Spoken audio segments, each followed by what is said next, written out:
I'm Matt Bichard with REIT.com here in San Francisco at Prologis' headquarters for the 2014 Leader in the Light Working Forum.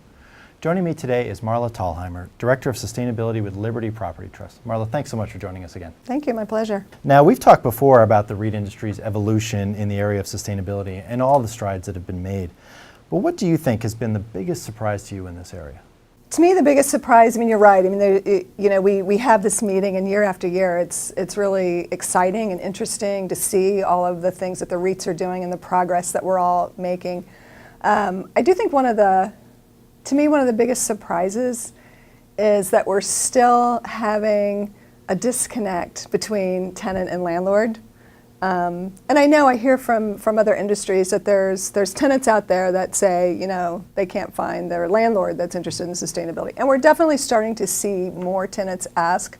And I'm hopeful that as we get with more in disclosure and that type of thing, that our tenants and brokers and the conversations will continue to move forward. But I do think it's when the tenant and the landlord can work together, it's win-win, and it's the results are so much faster, and it's good for everybody. So it's still a little surprising to me that we're still having these same conversations from the tenant side of not interest or no buy-in and that sort of thing. And another part of that evolution that we've talked about is that measurement and reporting has become more critical than ever. Yeah. What do you see as the key data points that management and shareholders are looking for, and how much easier is it becoming to provide that information to them?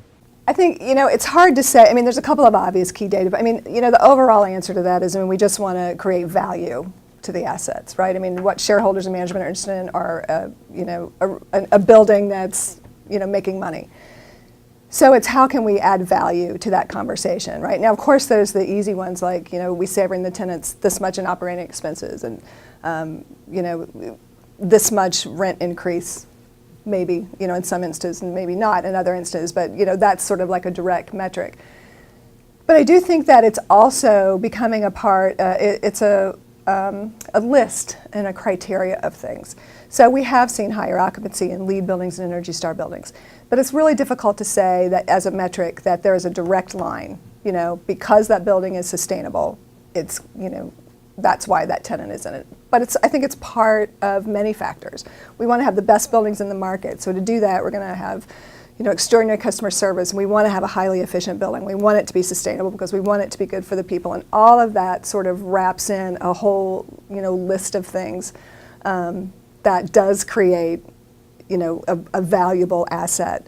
So yes, there's a couple of direct data points. But still, I think that it's good and positive that it is becoming sort of in the list of things that are, creating that overall value while still not directly causal. And lastly, as someone who's, been focused on this space for a number of years, what do you think is going to be the next stage or evolution where we see REITs go in terms of energy use or sustainability practices?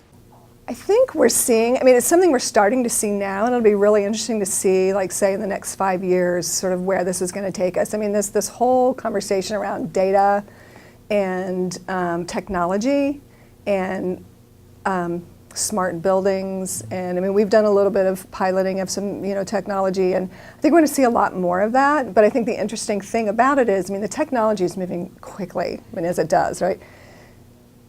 But people move slowly. So I hope that we see, as technology continues just to make our buildings smarter and smarter and smarter, but we also need to continue to make sure that our people understand what it means to have that data and what to do with it, and that we are able to keep up with the technology, and our tenants as well, because if you have a really smart building, it's not the same as your other buildings.